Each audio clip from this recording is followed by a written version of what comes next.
Hoy vamos a ver lo que son sistemas de tubería en paralelo, ¿sale? Entonces vamos a ver de qué trata esto. Ok, vamos a ver. Entonces tenemos los conceptos introductorios de esta parte. Dice, los sistemas de tuberías en paralelo son aquellos en los que hay más de una trayectoria en el fluido, puede recorrer para llegar a un punto de origen a otro de destino. Para ver un ejemplo, consulte la figura. Bueno, por lo general los sistemas en paralelo se trata de dividir el caudal en diferentes líneas. En este caso tenemos tres líneas, te das cuenta, llega el caudal y se divide en tres posibilidades, en tres posibles caminos, ¿sale?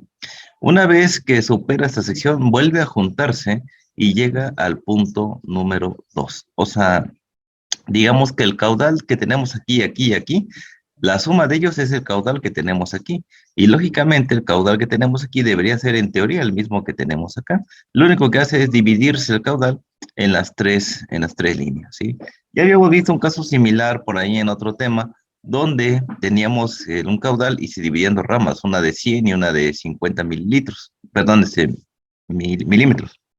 Entonces, en esa sección analizábamos también esto, que el caudal iba por una parte y luego iba por otra, y la suma de las dos líneas era el caudal principal. Entonces, algo más o menos igual, simplemente que es un poquito más complejo la parte de tuberías en paralelo. Vamos a ver qué más tiene esto. Bien, dice, imagínense que usted es una parte pequeña de la corriente del fluido que entra al sistema por la izquierda y que se encuentra en el punto número 1. Aquí te encuentras, tú eres el fluido, ¿sale? Al flujo volumétrico total aquí se le denomina Q y usted es parte de ella. Entonces tú eres parte de este fluido, imagínate que vas a llegar de este punto a este punto, ¿sale? Entonces, al llegar al punto de intersección debe de tomar usted una decisión. Entonces llegas a ese punto y ¿qué tienes que hacer? Tienes que tomar una decisión. ¿Por qué lado te vas? ¿Por este que está aquí, por este que está aquí o por este que está acá? ¿Sale? Bien, entonces, ¿cuál camino seguir para continuar hacia el destino? Esa sería la pregunta. Bueno, todas las demás partes del flujo deben tomar la misma decisión. Estamos hablando que tú eres una parte de ese inmenso fluido y tú debes de tomar una decisión si te vas por la parte de arriba, por la parte de medio o por la parte de hasta abajo. Y entonces todo el flujo toma la misma decisión. Al final de cuentas, el empuje pues va a mandar una parte a la parte de arriba, una parte a la parte del medio y una parte a la parte de abajo. Y el chiste es que la corriente se va a dividir, en este caso, en tres secciones. ¿Vale? Bien. Bueno, puesto que algo de flujo se distribuye en cada una de las tres ramas que salen de la intersección y que la figura se denota como A, B y C, ¿sale? Ahí están las tres líneas que se está dividiendo. Y los flujos se dividen de la siguiente manera. Tenemos al flujo en A, al flujo en B y al flujo en C, ¿sale? Bien, lo importante es determinar cuánto fluido circula por cada rama y cuál es la caída de presión que ocurre conforme se completa el circuito y se llega al destino. O sea, el chiste aquí es conocer todo lo que se está pasando aquí hasta llegar al punto número 2. Y de entrada, si vemos esto, yo tengo el punto 1 y el punto 2, ya de entrada y por lógica de todo lo que hemos estado trabajando en el curso, sabemos que aquí debemos de ocupar la ecuación de la energía. Ya habíamos dicho, a partir del punto que les marqué, que de ahí en adelante todo iba a ser la ecuación de la energía, aquí también va a ser la ecuación de la energía. Y lógicamente, mira, tenemos accesorios. Tengo posiblemente aquí una T, tengo unos codos aquí de 90 posiblemente, y entonces también tendría que conocer la pérdida de toda esta sección para conocer cuánto sería la diferencia de presión, el peso específico, bueno, no sé, lo que me determine el problema, ¿sí? Entonces vamos a calcular todo eso y las pérdidas en cada una de estas secciones, sobre todo en esta parte donde se divide el ramal, ¿sale? Entonces toda esta parte de aquí hasta llegar al punto número 2, ¿vale? Entonces, en este caso, las tres trayectorias se reúnen en la parte derecha del sistema y siguen por un tubo de salida hasta el punto número 2. Todas aquí se juntan nuevamente y salen por el punto número 2. Y este, que es el destino, y aquí el flujo volumétrico lo denominamos el caudal en el punto 2. Caudal en el punto 1, caudal en el punto 2, caudal en el punto A, en el punto B y en el punto C. O sea, la suma de caudal en A, caudal en B y caudal en C debe de ser el caudal en 1. Y esto también debería ser igual al caudal en el punto número 2. ¿Bien? Bien. Entonces, al aplicar el principio de flujo estable a un sistema paralelo, se llega a la siguiente conclusión. Tenemos que Q1 debe de ser igual a Q2. Y esto también debe de ser igual a la suma de los caudales por cada una de las ramas. ¿Sale? Ahí está. Tengamos en cuenta esto. ¿Sale? Ahí está. Pues la primera parte decimos que Q1 pues debe de ser igual a Q2. Eso lo sabemos. Las tuberías deben de ser aproximadamente del mismo diámetro, en el punto 1 y en el punto 2. ¿Sale? Esto solo afirma que lo que se ha dicho acerca de sistemas con flujo estable. Cuando se considera el flujo total, el flujo volumétrico es el mismo en cualquier sección transversal en particular. ¿Sí? Entonces el flujo debe ser lo mismo en este punto y en este punto que está aquí. No importa que se divida en 3, en 10, en 15, en 20, el caudal aquí y aquí debe de ser exactamente lo mismo. Entonces, entre los puntos 1 y 2 no se ha agregado o retirado fluido del sistema. Aquí no tenemos un motor, no tenemos una bomba, entonces no hay ningún problema. Solamente tenemos las pérdidas por fricción y por accesorios. ¿Eh? Bien, entonces la segunda parte define que los flujos en las ramas QA, QB, QC deben sumar el flujo volumétrico total. O sea, esta y esta deben de sumar el flujo que ingresó. Si entraron 500 galones por minuto, deberían de salir otra vez 500 galones por minuto. ¿Vale? Bien, esto parece lógico puesto que todo el fluido que llega a la intersección de la izquierda debe ir a algún lado y se divide en tres partes. ¿Sí? Aquí está. Llega el fluido y se divide en esas tres partes, se vuelve a juntar y volvemos a tener el mismo caudal. ¿Vale? Por último, debe observarse que todos los flujos de la rama se reúnen y el flujo total continúa en el punto de Q2. ¿Vale? Bueno, ahora se considera la caída de presión a través del sistema. ¿Vale? Entre el punto 1 y el punto 2. Hay que calcular la caída de presión entre este punto y este punto. ¿Por qué caída de presión? Porque el flujo se dividió en tres secciones. Entonces debe de existir una caída de presión, forzosamente. En el punto 2 hay otra presión distinta. En el punto 1 tenemos una presión 1 y en el punto 2 tenemos una presión 2, lógicamente. Y esto me lleva, pues, simplemente a utilizar la ecuación de la energía. ¿Sale? Entonces, la caída de presión debe de ser la presión en 1 menos la presión en el punto 2. Esa es una caída de presión, ¿sale? Entonces, para ayudar en el análisis de las presiones, se utiliza la ecuación de la energía entre los puntos 1 y 2, ¿sale? ¿Y cuál era la ecuación de la energía? Pues esta misma. Aquí, nada más quitamos la ganancia de energía por parte de la bomba y quitamos también la pérdida en caso de que hubiese un motor. Entonces, no hay nada de eso. Simplemente la ecuación de la energía se reduce de esta forma. ¿Sí? Esta de aquí es la ecuación de la energía. Y ahora vamos a despejar para conocer la diferencia de presiones. Tenemos que tener presión 1 menos presión 2 entre el peso específico. Entonces lo que vamos a hacer es despejar esta ecuación que tenemos aquí. Bueno, al despejar la caída de presión nos queda esto. Ya te la sabes, ya no tiene caso que te explique el paso a paso. Ya sabes que este que está sumando acá pasa para acá restando y todos estos que están acá pasan con signo contrario a esto que está acá y solamente simplificamos. Eso es lo que pasó aquí. Entonces, la caída de presión nos queda presión en 1 menos presión en 2 es igual al peso específico de la sustancia multiplicado por la diferencia de alturas más lo que es la velocidad en 2 al cuadrado menos la velocidad en 1 al cuadrado entre 2 veces la gravedad. Y esto ya es por fórmula, ¿sale? Más todas las pérdidas que puedan existir en esta sección, ¿sale? Bien, entonces esta forma de la ecuación de la energía dice que la diferencia de presiones entre los puntos 1 y 2 depende de la diferencia de elevación, ¿sí? La diferencia en las cargas de velocidad y la pérdida de energía por unidad de peso del fluido que circula a través del sistema, ¿sí? Entonces va a depender aquí de la altura, de la velocidad y de las pérdidas menores existentes en el sistema. Bien, entonces cuando cualquiera de los elementos del fluido alcanza el punto número 2 del sistema de la figura, o sea, cuando cualquiera de estos llega al punto número 2, ¿sí? Cada uno habrá experimentado el mismo cambio de elevación, el mismo cambio de velocidad y la misma pérdida de energía por unidad de peso, ¿sí? Sin importar la trayectoria que haya seguido, o sea, todos ellos experimentarán la misma experiencia, no importa que vaya por la parte de arriba, no importa que vaya en medio, tampoco importa que vaya por la parte de abajo, ¿vale? Entonces, todos los elementos que convergen en la intersección del lado derecho del sistema tienen la misma energía total por unidad de peso. ¿Te acuerdas de la ecuación de Bernoulli? Porque vas a decirme, profe, ¿dónde viene la parte del peso? En la ecuación de Bernoulli teníamos que todo quedaba en función del peso. Y lo único que hacíamos en alguna parte era simplemente, pues, dividir todo entre W, que era el peso, y ya nos quedaba la ecuación de Bernoulli. Pero todo esto, la ecuación de la energía, la ecuación de Bernoulli, están en función del peso. Si no me crees, puedes regresar a la sección anterior para poder revisar esta parte, ¿vale? Bien, entonces es decir, todos tienen la misma carga total, por lo tanto, cada unidad de peso del fluido debe de tener la misma cantidad de energía, y esto se enuncia de forma matemática de la siguiente forma. H, o la pérdida H sub L, desde el punto 1 hasta el punto 2, va a ser igual a H sub A, igual a H sub B, igual a H sub C. O sea, la pérdida aquí, aquí y aquí debe ser exactamente la misma, desde este punto hasta este punto que está aquí, ¿vale? Bien, el sistema se ajusta de modo automático el fluido en cada rama hasta que el flujo total se satisface en estas ecuaciones. Y debe ser igual, pues, al caudal en el punto 1.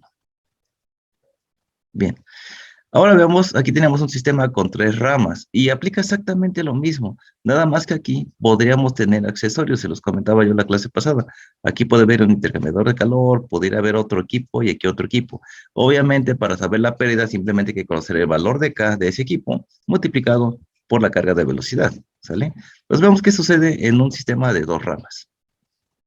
Bueno, tenemos un sistema de 2 ramas. Si un sistema común de tuberías paralelas incluye 2 ramas dispuestos como se muestra en la figura, pues la rama inferior, esta que está aquí, la rama inferior, se agrega para permitir que algo de líquido pase por alto el intercambiador de calor. En algún momento necesitamos parar el proceso, pues no importa, porque el flujo sigue pasando por esta parte que está aquí, y a lo mejor se tenga que dar mantenimiento al intercambiador de calor, si fuese el caso. En este caso hay un intercambiador de calor. En algunos casos posiblemente no haya nada, simplemente estén las 2 ramas. En este caso sí tenemos un equipo y tenemos un par de válvulas de compuerta, ¿vale?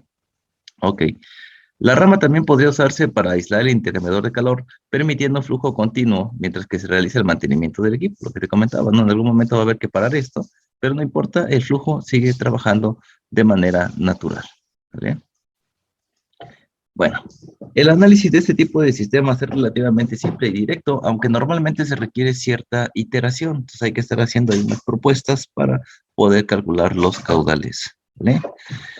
Como se desconocen las velocidades, también se desconocen los factores de fricción, ¿sí? Entonces es importante, pero la velocidad lo podemos conocer conociendo el caudal y el área de las secciones, ¿sale?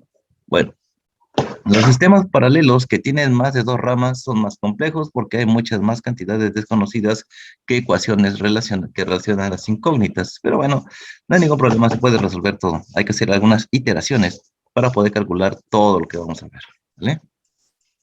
Bien, tenemos el método A de solución para este sistema de 2 ramas y el método de solución para sistemas con 2 ramas cuando se conoce el caudal total y la descripción de las ramas. El método de solución es el siguiente.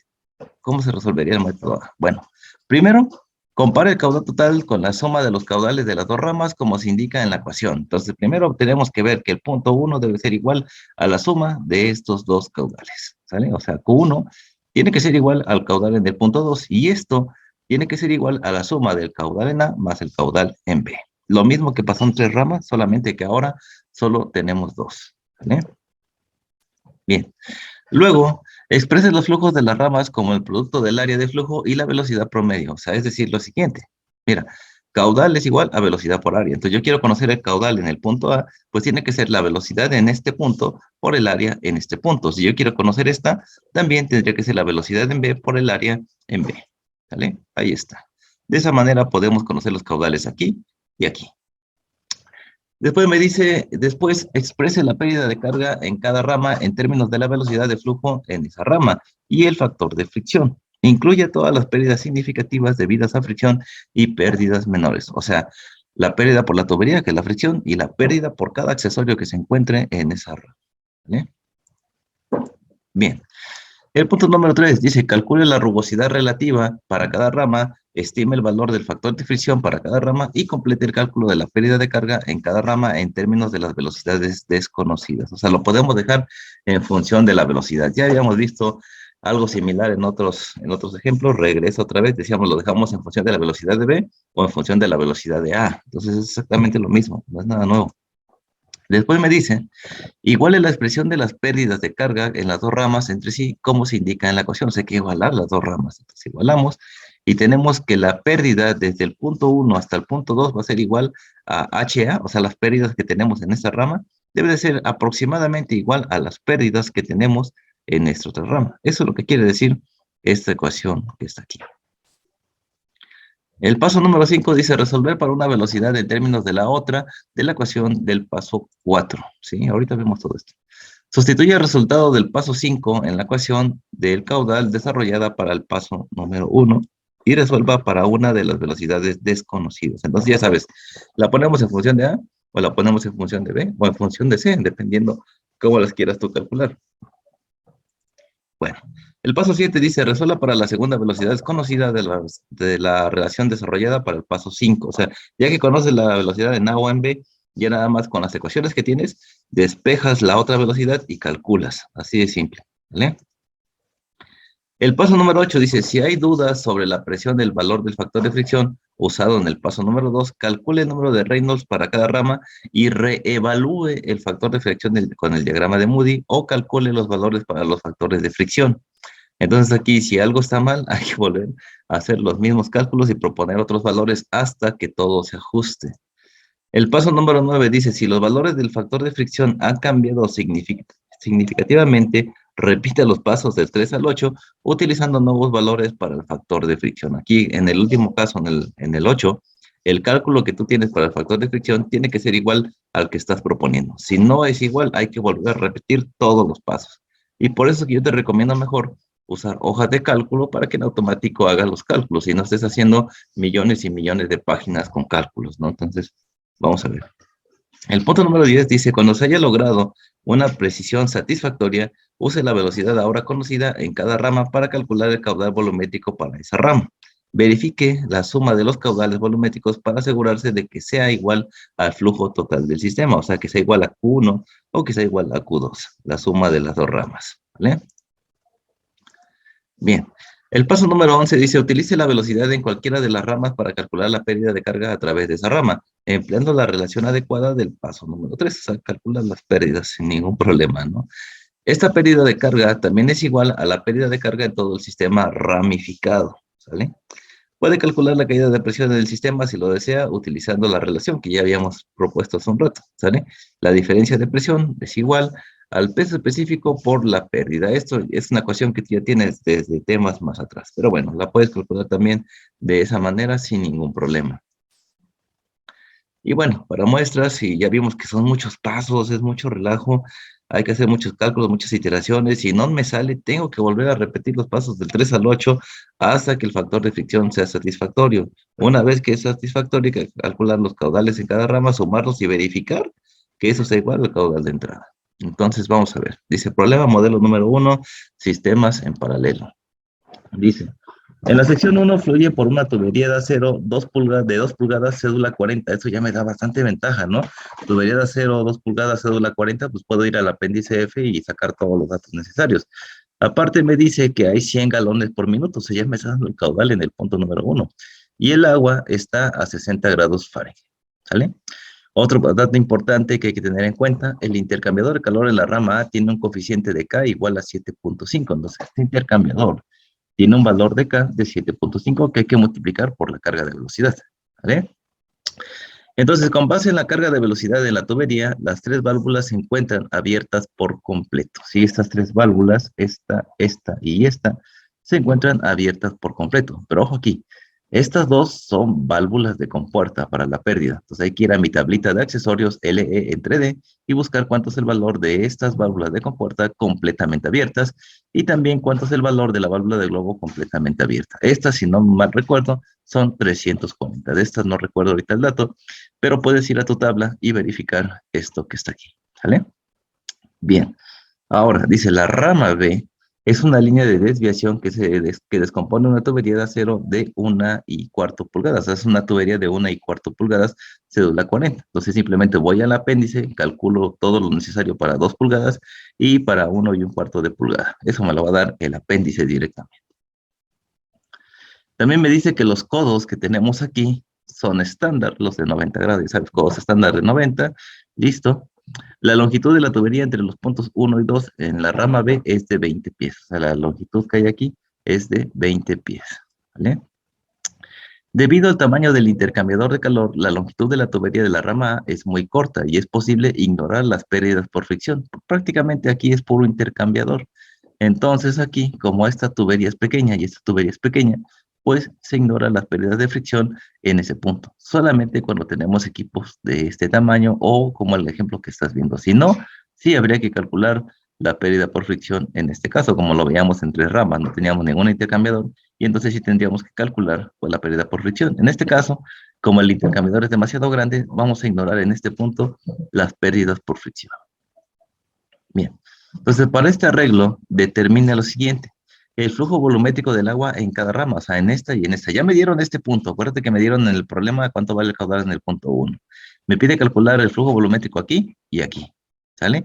Y también me pide calcular la caída de presión entre los puntos 1 y 2. Y ya teníamos una ecuación despejada para la caída de presión entre el punto 1 y el punto 2. Entonces, obviamente vamos a basarnos en los 11 pasos que vimos hace un rato para poder resolver este problema. Entonces dice, si se aplica el paso 1 del método de solución, la ecuación era que el caudal en el punto 1 es igual al caudal en el punto 2, y estos mismos serán igual al caudal de la suma de cada una de las ramas. ¿Vale? Ahí está. Me dice que esta ecuación relaciona a los dos flujos volumétricos. Obviamente el caudal tiene que ser lo mismo a la entrada y a la salida. Y bueno, el caudal se divide en 2 ramas, por lo cual se debe de dividir en 2 caudales diferentes. El caudal en cada rama va a ser diferente, dado que tenemos diferentes tamaños de tubería. Entonces, por eso es que el caudal es diferente en el punto A y diferente en el punto B. ¿Vale? Bien. Entonces, dice, ¿cuántas cantidades son desconocidas en esta ecuación? Bueno, yo desconozco cuánto es la velocidad en A y cuánto es la velocidad en B. Tengo el caudal, pero no tengo cuánto es la velocidad en A y en B. ¿Sale? Y también sabemos nosotros de la ecuación de continuidad que Q es igual a área por velocidad y se determina con la siguiente ecuación. ¿Sale? El caudal, que está aquí en el punto número 1, y esto es importante poder relacionar esto, acuérdate que es el caudal en A y en B, la suma del caudal ya sea en 1 o en 2, ¿sale? Entonces, esto es caudal y esto es caudal en el punto A y en el punto B. Entonces, podemos expresar que el caudal es igual a la velocidad en A por el área en A más la velocidad en B por el área en B, ¿sale? Ahí está. Bien. Del apéndice F, te digo, sacamos lo que nos importa. Era tubería de 2 pulgadas y tubería de 1 1/4, ¿no? Entonces, para la de 2 pulgadas, 0.02333 pies cuadrados. Ahí está. Para la de 1 1/4, 0.01039 pies cuadrados. Esto desde el apéndice F. Tú puedes verificarlo más tarde sin ningún problema en tu apéndice. El caudal teníamos nosotros que era 100 galones por minuto. Esto hay que convertirlo a pies cúbicos por segundo. Y vamos a tener que el caudal es 0.2227 pies cúbicos por segundo. ¿Sale? Ahí está. Entonces, esto va a ser igual a la suma de estos caudales. Bien. Entonces, empleando el paso número 2, genera otra ecuación que también relacione la velocidad en A con la velocidad en B. Hay que generar otra ecuación. Ya teníamos la del caudal. Ahora hay que generar otro. Y sabemos que la pérdida desde el punto 1 hasta el punto 2 es igual a HA y es igual a H sub B. ¿Sí? Las pérdidas en A y en B. Entonces, establece que las pérdidas de carga HA y HB dependen de la velocidad en A y de la velocidad en B, lógicamente. ¿Sí? ¿Por qué de la velocidad depende? Porque acuérdate que tenemos que multiplicar el valor de K por la carga de velocidad. Entonces, por esa relación se relaciona HA con BA y HB con BB, ¿sale? Entonces, ahí es esa relación. Y teníamos esta, ¿no? Empleando la acción de que el caudal es igual a la suma de esta más esta que está aquí. Entonces, para encontrar las velocidades, ahora exprese las pérdidas de carga en términos de las velocidades para calcular cada rama. Entonces, para la rama A, esta de aquí, tenemos 2 válvulas de compuerta y el intercambiador de calor. Entonces tenemos que HA va a ser igual a 2 por K1 por la carga de velocidad. ¿Por qué 2 por K1? Tenemos una y 2 válvulas, ¿sí? Más la pérdida por el intercambiador de calor. A eso se refiere esta parte. Son 2 porque tenemos 2 válvulas de compuerta y esta parte es para el intercambiador de calor. Así es como se calculan las pérdidas. Acuérdate que aquí la carga de velocidad en A. Y aquí está relacionada la velocidad que estábamos buscando. ¿Vale? Bien. Donde pues obviamente K1 va a ser igual la pérdida por el accesorio, que son las válvulas de compuerta, y es el coeficiente de resistencia para cada válvula, ¿sale? Ahí está. De nuestra tabla tenemos que sacar este valor que es LE entre D, y simplemente buscamos en nuestra tabla válvula de compuerta completamente abierta, y multiplicamos por el factor de fricción. Tenemos cédula 40, podríamos usar la tablita para cédula 40 completamente limpia y nueva, ¿vale? Bien. K2 es el coeficiente de resistencia para el intercambiador de calor. Esto me lo daba el problema, este era 7.5, ¿sale? Por la carga de velocidad. Y ahí tendríamos la pérdida completa para la línea A. Entonces, si conocemos los siguientes datos, el valor es de 0.019 para tubería de 2 pulgadas, nueva y limpia. ¿Te acuerdas de eso? Buscas esa tablita y ahí te vas a tubería de 2 pulgadas, nueva y limpia, y vas a tener un valor de FT o F sub T para la línea A de 0.019. ¿Vale? Y bueno, para la parte de la válvula de compuerta, tenemos un valor de 8 cuando está completamente abierta. Entonces, hacemos la multiplicación, 0.019 por 8, esto me va a dar 0.152, ¿vale? Y simplemente recuerda que esto de aquí hay que multiplicarlo por 2 porque son dos válvulas, entonces tenemos el valor de acá, es 0.152 por la carga de velocidad, más 7.5 que es del intercambiador de calor por la carga de velocidad, ¿vale?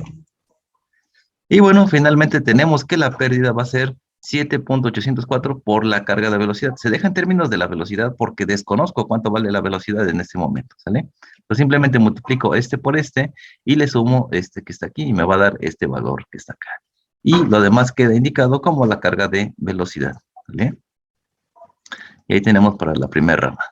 Para la segunda rama, pues tenemos 2 codos y una válvula de globo completamente abierta. Esto también hay que checarlo en mi tablita de accesorios y aquí tomamos el valor de este y de este. Y esto de aquí va a haber que multiplicarlo por 2, ¿vale? Entonces vamos a tener 2 por K3. Yo marqué que esto era K1, esto era K2 y esto va a ser pues, simplemente K3 en esta parte, ¿sí? Los 2 codos K3. Y luego vamos a tener K4, que puede ser la válvula, o K5, que puede ser la pérdida por fricción, porque aquí sí hay pérdida por fricción, ¿sale? Estos son los codos. Esto es la pérdida por la válvula, y esto puede ser la pérdida por fricción. Tú la puedes nombrar como tú quieras, ¿vale? Entonces sabemos que K3 es el coeficiente de resistencia para cada codo. Hay que buscar estos valores en la tubería nueva y limpia, y esto en la tablita de los accesorios, ¿vale? K4 dice que es el coeficiente de resistencia para cada válvula de globo. En este caso nada más tenemos una, esta que está aquí. Te digo, esta es la válvula, y esto debe de ser la pérdida por fricción, ¿sale? Entonces K5 pues es la pérdida por fricción en la tubería en la rama B. Son todas las pérdidas que se encuentran en esa rama. Si te das cuenta, nada nuevo de lo que has estado viendo a lo largo del curso. Bien, vamos a calcular cada una de ellas. El valor FB no se conoce y se debe determinar por medio de un proceso de iteración. Los datos conocidos son los siguientes. FBT va a ser igual a 0.022 para una tubería de 1 1/4, cédula 40, nueva y limpia. De ahí se sacó de esa tablita. Tú buscas 1 1/4 en la tubería para FT, tubería nueva y limpia, cédula 40, buscas 1 1/4 y vas a tener más o menos un valor de 0.022, ¿sale? De ahí salió, de esa tablita, ¿ok? Tenemos el valor de LE entre D para cada codo de la tablita de accesorios y tenemos que es un valor de 30, ¿sí? Para cada codo. Acuérdate que dijo que era un codo estándar, 90 grados, de 30, ¿sale? Ahí está. Luego este LE entre D, 340, lo que te decía, es para una válvula de globo completamente abierta, igual de la tablita de accesorios. De ahí salió, ¿vale? Bien. Ya que tengo esos datos, ya nada más me hace falta conocer cuánto vale K. FT de mi tablita de tubería nueva y limpia, cédula 40, es 0.022 por 30, y aquí me va a dar 0.66. Para el punto número 4 es 0.022 por 340, que pertenece a esta parte, y eso va a ser 7.48. Y luego, finalmente, la pérdida por fricción, que va a ser el valor de FB, por 20 entre 0.1150. ¿Por qué este FB no lo tengo? No lo tengo porque esta es pérdida por fricción. Esto no tiene que ver con la parte de tubería nueva y limpia. Esto es solamente pérdida por fricción. Y para calcular esto tenemos que ir a la turbulencia total del diagrama de Moody. Para poder conocer esta necesitamos conocer la rugosidad relativa. Y como tenemos tubería de acero, yo puedo ir a mi apéndice, y conocer esos valores, ¿sí? Entonces no hay ningún problema. Vamos a checar lo siguiente, las rugosidades relativas para acero, de la tablita de rugosidades, ahí decía acero, sistema inglés, sistema internacional, y vamos a buscar ese valor, ¿sale? Entonces, ya acomodando la ecuación completa, tenemos para el primer punto 2, ¿por qué 2? Porque son 2 codos por 0.66 por la carga de velocidad en el punto B. Luego, más lo que tiene que ver con la parte de la válvula, esto que está aquí, 7.48 por la carga de velocidad en la línea B. Más, finalmente, el factor de fricción. ¿De dónde salió este valor? Bueno, este valor que está aquí va a salir de la siguiente manera. Ahorita lo mostramos. Fue esto que está aquí. Mira, 20 entre 0.1150, que tiene que ver la longitud de la tubería. ¿Por qué 20? Porque acuérdate que era 20 pies, no te olvides de eso. Dividido entre el diámetro de la tubería. El diámetro de la tubería lo puedo conocer mediante mi apéndice. Es una tubería de 1,25. Entonces voy al apéndice F, calculo el diámetro para la tubería a 1,25 y divido 20 entre 0.1150. Y eso me va a dar 173,91,30 por el factor de fricción en la línea B. ¿Vale? De ahí salió. Y eso multiplicado por esto va a ser K por la carga de velocidad. Y listo. Ahora, mi incógnita es conocer esto. ¿Cómo lo conocemos? Con el diagrama de Moody. ¿Vale? Y bueno, finalmente la expresión, mira, queda de esta forma. Lo que puedes hacer aquí para simplificarte la ecuación, como todos estos se están multiplicando por la carga de velocidad, factoriza la carga de velocidad. Y te queda de esta manera. Ahora sí, desconozco todavía este dato. Dice, esta ecuación te introduce en la incógnita el factor de fricción en la línea B. ¿Cómo lo hacemos? Entonces, se utiliza un procedimiento iterativo parecido al que se empleó anteriormente para los sistemas de tubería clase 2. Sí, vamos a hacer unas iteraciones aquí. Bueno, la rugosidad relativa para la rama B oscilará en la estimación del valor del primer intento. O sea, primero calculamos, esto lo sacamos de la tablita, la rugosidad relativa viene de la tablita, acuérdate, en el sistema inglés, en este caso, ¿sí? El diámetro es 0.1150 pies, ¿sale? Aquí tenemos 1.5 por 10 a la menos 4. Simplemente dividimos esto entre este, me va a dar 766.66 para la rugosidad relativa. Con este valor, yo le voy a entrar al diagrama de Moody, ¿sale? Esto viene de la tablita, no se te olvide. Tubería de acero. Entonces, vamos a ver el diagrama de Moody. Y yo busco ese valor de 766. Como ese factor de fricción tiene que ser a turbulencia total, yo no voy a tomar en cuenta el Reynolds. Recuerda que te dije eso, a turbulencia total no se toma en cuenta el Reynolds. Entonces busco ese 766, que para mí está aproximadamente por acá, marco un puntito y me voy sobre la horizontal en esa parte hasta esta parte que está aquí, y de aquí tomo el factor de fricción a turbulencia total. Siempre que sea turbulencia total va a ser así. Donde encuentre la rugosidad, pongo una línea y me voy por ahí y tomo el valor de fricción sin tomar en cuenta el número de Reynolds. Entonces, para mí, yo alcanzo a ver que aquí hay 0.023. Tú puedes ver un número un poquito diferente, pero bueno, yo tomé este valor, 0.023, para el valor del factor de fricción, ¿sí? Para la fricción, la pérdida por fricción en la línea B, ¿vale? Bien. Entonces, al sustituir esta ecuación para HB, queda lo siguiente. Ya nada más sustituyo este valor, que era el de FB, hago la multiplicación y esto se simplifica de esta manera. Ya está. La pérdida en B va a ser igual a 1.32 más 7.48 más 3.99 o 4, no te preocupes aquí, por la carga de velocidad. Entonces ya tenemos para la línea en A y para la línea en B. Ambos están relacionados con la velocidad en B y con la velocidad en A. ¿Sale? Ahí está, hacemos la suma de todo esto. 12.79 o 12.8 por la carga de velocidad. Y bueno, con esto hemos concluido el paso número 3 del procedimiento de solución. ¿Sale? Ahí está. Ya sabes que propusimos un valor de FB de 0.23. Hay que ver que este valor que propusimos esté correcto. ¿Sale? Bien. Ahora procedemos con los pasos 4 y 5 para obtener una expresión para la velocidad en A en términos de la velocidad en B, ¿sí? Entonces tenemos que HA es igual a HB. La ecuación que calculamos para HA la vamos a poner del lado izquierdo y la ecuación que calculamos para HB la vamos a poner del lado derecho, de esta forma. Esto era para HA y esto es lo que acabamos de calcular para HB. Y ahora esto está en términos de A y esto está en términos de B, ¿sale? Entonces simplemente despejamos la ecuación. Este que está dividiendo pasa para acá multiplicando y este que está multiplicando pasa para acá dividiendo. Ahí está. Y me queda ahora en términos de la velocidad de A, va a ser igual a esta parte que está aquí. Y aquí es donde empieza lo complicado. ¿Qué hicimos aquí? Solamente igualamos HA es igual a HB y sustituimos el valor de cada una de ellas y despejamos para A. También podríamos haber despejado para B, no hay ningún problema. Aquí es como tú quieras. ¿Vale? En este caso despejamos para la velocidad en A. Lógicamente, esta potencia debería pasar aquí como a la raíz, ¿sí? Aquí primero simplifica, ¿no? Esto de aquí por 2 veces la gravedad. Ya sabes cuánto vale 2 veces la gravedad, 19.62 por 2 y, bueno, 19.62 por el resultado que está aquí. Y eso me va a dar 1.6401 por la velocidad en B. Así lo simplificas, más fácil. Y ya está. Tengo esta expresión en términos de la velocidad en B.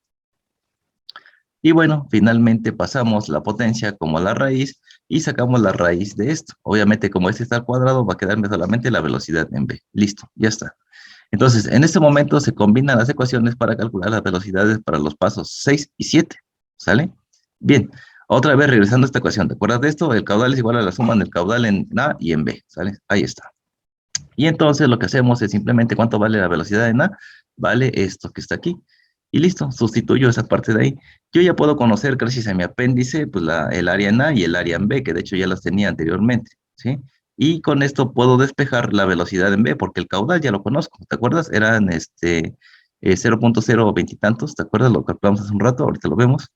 Entonces, aquí sustituimos nada más en esta parte, y factorizamos pues la velocidad de m. Factorizamos aquí, factorizamos acá, y me queda 1.2806 por el área en A más el área en B por la velocidad en B. O directamente lo puedes calcular que sin ningún problema. Aquí nada más factoricé, entonces no pasa nada.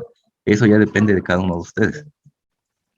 Bien, entonces la velocidad en B va a ser igual al caudal, o sea, nada más despejando de acá, de esta ecuación, la velocidad en B, esto que está multiplicando pasa para acá dividiendo, es así de simple, ¿sale? Ahí está. Ahora, el caudal ya lo conozco, 0.2227 pies cúbicos por segundo. Acuérdate que lo transformamos de galones por minuto a pies cúbicos por segundo. Sustituimos aquí este valor, esto lo saco del apéndice porque es la tubería de 2 y esta es la tubería de 1 y 1/4, ¿sale? Ahí está. Hacemos esa multiplicación acá y sumamos esto que está aquí, ¿vale? Hacemos la multiplicación y sumamos pies cuadrados y pies cuadrados, pues va a cancelar uno acá, ¿vale? Entonces, resolviendo para esto, vamos a tener 0.2227 entre 0.4026 pies cuadrados. Hacemos la división y la velocidad en B va a ser 5.5315 pies por segundo. ¿Ya viste cómo se pudo resolver esto en función de A o en función de B? El despeje que tuvimos hace un momento, tú lo podías hacer con respecto a A, con respecto a B, y con ello conocer la velocidad en A o conocer la velocidad en B. En este caso, estoy conociendo la velocidad en B de esta manera. Ahí está. Entonces, la velocidad en A, acuérdate de la propuesta que tenemos aquí atrás, ya te dije para qué te servía esta ecuación. La velocidad en A va a ser igual a 1.2806 por la velocidad en B. Si ya conozco en B, nada más sustituyo acá y tengo la velocidad en A. Y con eso tengo la velocidad en A, que va a ser esto que está aquí. Sustituimos y vamos a tener que la velocidad en A es 7.0833 pies por segundo. Ya tenemos velocidad en A y velocidad en B resuelto. ¿Vale? Bien, como hicimos estos cálculos con la suposición que era un valor de FB, debe comprobarse la exactitud de esta propuesta, y este es donde está el problema, ¿no? Ver que este valor sea el correcto. Si eso es el correcto, ya está todo bien, y podemos calcular lo que nos está pidiendo el problema. Si no, hay que volver a repetir los plazos del 3 al 8 para ver que ese valor esté bien, ¿sale? Entonces, para la rama B se evalúa el número de Reynolds, ¿sí? Aquí está. Tú puedes usar viscosidad dinámica o viscosidad cinemática, como tú quieras. Aquí no hay ningún problema. Yo en este caso decidí usar viscosidad cinemática, ¿sale? Entonces, del apéndice A, tabla A2, encontramos lo siguiente, que la viscosidad cinemática, en este caso es agua, tenemos que es 1.21 por 10 a la menos 5 pies cuadrados sobre segundo. Recuerda una cosa, es agua a la cantidad de grados Fahrenheit, me parece que eran 60, no recuerdo bien, y vas al apéndice y buscas la viscosidad a esa temperatura. Estamos hablando del sistema inglés, si está a 60 grados Fahrenheit, te vas a la línea de 60 grados Fahrenheit y buscas la viscosidad cinemática que vamos a estar ocupando aquí, y te va a dar un valor de 1.21 por 10 a la menos 5 pies cuadrados por segundo, ¿sale? Ya con eso puedo conocer esto, ya conozco la velocidad, ya conozco el diámetro y ahora ya conozco la viscosidad cinemática. Y mira, ahí está, velocidad 5.5315 pies por segundo por el diámetro que era 0.1150 pies entre la viscosidad cinemática. Hacemos el cálculo y calculamos el número de Reynolds. Ya recorriendo el punto, tenemos que es 5.2572 por 10 a la 4, ¿sale? Entonces, con esto de aquí, vamos a entrarle al diagrama de Moody, ¿sale? Con este valor, la rugosidad relativa calculada previamente, que era de entre epsilon, era 766.66, y este número de Reynolds. Ambos, con esto, pues, esto para determinar el número, el factor de fricción, con ese número de Reynolds, tiene que darme exactamente el valor que yo obtuve del factor de fricción. Si no me da ese valor, tendría que volver a proponer otro valor para la parte de FB. Entonces, se obtuvo antes con el diagrama de Moody, ¿sale? Entonces, se obtiene el nuevo valor y resulta que FB, o sea, yo voy a mi diagrama de Moody, busco 5.25, trazo una línea, busco en mi diagrama de Moody el 766. Déjame regresar a la imagen donde está el diagrama de Moody para que me entiendas un poquito más. Nomás voy a regresar así rápido para que me entiendas. Es 5 puntos y algo la parte de aquí. Mira, aquí estábamos, era 766, pero ahora conozco el número de Reynolds para conocer, pues, que eso sea correcto. Entonces vamos a buscar más o menos ese 5 punto y fracción 5 por 5 a la 5. Entonces vamos a sacar por acá, más o menos a donde toque esa línea, vamos a buscarla y resulta que va a estar un poquito más arriba y el valor va a ser completamente diferente. Entonces no me da este valor de 0.023, sino un valor de 0.025 aproximadamente. Entonces, quiere decir que ese factor de fricción que yo acabo de calcular, pues está incorrecto. Y entonces hay que volver a hacer todo otra vez. En este caso, el factor de fricción es de 0.025 y no 0.23. Entonces, esto que hicimos está mal. Y hay que volver a proponer otro factor de fricción. Entonces, debido a que este es muy diferente del valor que se propuso de 0.023, se repiten los cálculos del paso 3 al paso 8. Y bueno, al final resumamos esto, ya para no hacer tanto relajo. ¿Cuánto es HA? Otra vez las pérdidas por los accesorios, y aquí no tomamos en cuenta la pérdida por fricción porque es muy pequeña la tubería. Y bueno, llegábamos a esto, ¿te acuerdas? Luego calculábamos las pérdidas en B, los dos codos y la válvula, ¿sale? Ahí está. Y ahora estamos proponiendo el nuevo valor que calculamos, 0.025. Ese, mira, es el único cambio. Era 0.023 que propusimos, estuvo mal. Pues ahora calculamos para el nuevo valor, 0.025. Así que vamos a proponer aquí, ¿sale? Y calculamos igual. Volvemos a hacer el mismo procedimiento para calcular HA y HB con las mismas ecuaciones, despejamos para A nuevamente y ahora calculamos con el nuevo valor. Acuérdate que me tuvo que dar un nuevo valor para HB porque ahora era 0.025, que es este valor que está aquí. Eso cambia la cosa. Volvemos a despejar para A y obtenemos lo siguiente, ¿vale? Ahí está, velocidad en B va a ser igual, la misma ecuación, solamente que cambió este valor que está aquí y me queda de esta manera. Sustituimos el área en A y en B del apéndice y tenemos esta expresión que está aquí. Calculamos nuevamente 0.2227, que es lo que teníamos del caudal, entre esto que está aquí, que es la multiplicación del área más el área, ¿vale? Ahí está. Y tenemos una velocidad en B de 5.4757 pies por segundo. Y con eso mismo calculamos la velocidad en A con esta ecuación. La velocidad en A es 7.1069 pies por segundo. Listo. Ahora, se vuelve a calcular el número de Reynolds otra vez, ¿sale? Y bueno, volvemos a calcular lo mismo, la velocidad nueva ahora, que es 5.4757 en la rama B, por 0.1150 pies. Esto entre la viscosidad cinemática, y ahora tenemos un valor de 5.2042 por 10 a la 4. Si te das cuenta, es un valor similar al que calculé hace un rato. Entonces, posiblemente ahora sí, el factor de fricción va a ser el óptimo, ¿sale? Entonces, no hay cambio significativo en el valor del factor de fricción. Entonces, el factor de fricción sigue siendo 0.025. Entonces, por tanto, los valores calculados de las dos velocidades son correctos. Entonces, ahora es posible realizar los pasos 10 y 11. Entonces, te diste cuenta, nada más era comprobar al final con el número de Reynolds el nuevo valor del FB que te dé. Ese prácticamente va a ser el bueno. Y si no, hay que seguir proponiendo nuevos valores de FB hasta que sean compatibles. ¿Sale? Bueno, en este caso quedó todo bien. Entonces vamos a realizar los pasos 10 y 11 del procedimiento. Entonces, para encontrar el flujo volumétrico en cada rama, así como la pérdida de carga y la caída de presión en todo el sistema. Vamos a ver, ¿qué hacemos ahora? Bueno, ahora calcule los flujos volumétricos para A y para B. Ya los podemos conocer porque ya tenemos la velocidad en cada uno de los puntos. El área la sacamos directamente del apéndice. Y ahí está. El caudal para A es el área por la velocidad, hacemos la multiplicación y va a ser 0.1658, en B 0.05689 pies cúbicos por segundo, ¿sale? Entonces aquí tenemos que el área, esta que está aquí, va a estar multiplicada por los 449. ¿Por qué? Porque en un inicio teníamos nosotros el caudal en galones por minuto. Entonces si lo dividíamos, ahora lo multiplicamos para que nos quede nuevamente galones por minuto. Y ahí está. Para A, 74.4, para B, 25.5 galones por minuto. Ahí está. Luego hicimos las multiplicaciones correspondientes y las conversiones correspondientes. ¿Vale? Bien. También se pidió calcular la caída de presión. ¿Cómo se hace eso? Ya tenemos los caudales aquí y aquí.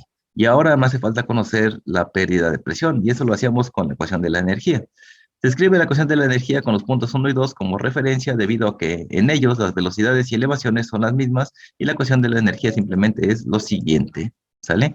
Acuérdate que ya despejando esto, simplemente teníamos que la pérdida, o bueno, la diferencia de presión es P1 menos P sub 2. Esto es igual al peso específico por la pérdida. ¿Te acuerdas? El delta P es igual al peso específico por la pérdida. Entonces tenemos esta ecuación que está aquí.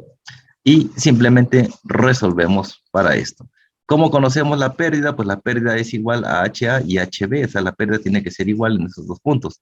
En este caso, HA va a ser igual a 7.804 por la carga de velocidad. Entonces tenemos 7.804 por la carga de velocidad. Entonces aquí tenemos 7.1069 pies por segundo al cuadrado entre 64.4 pies por cuadrado. Esto es 2 veces la gravedad, ¿vale? Y entonces la pérdida va a ser igual a 6.1205 pies, ¿sale? De esta manera, aquí está.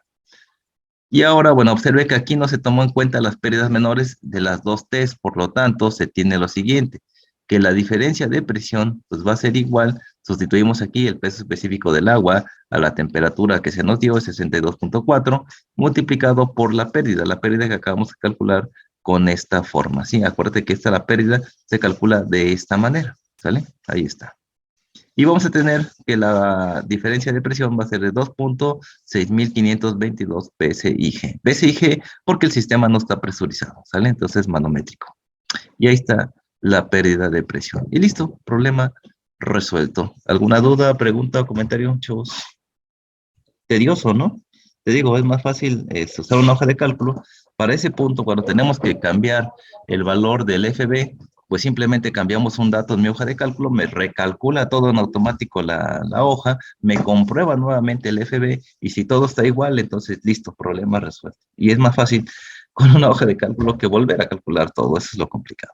Pero de ahí en fuera sigue siendo lo mismo que hemos estado trabajando siempre. Nos estamos viendo en la siguiente clase. Suerte.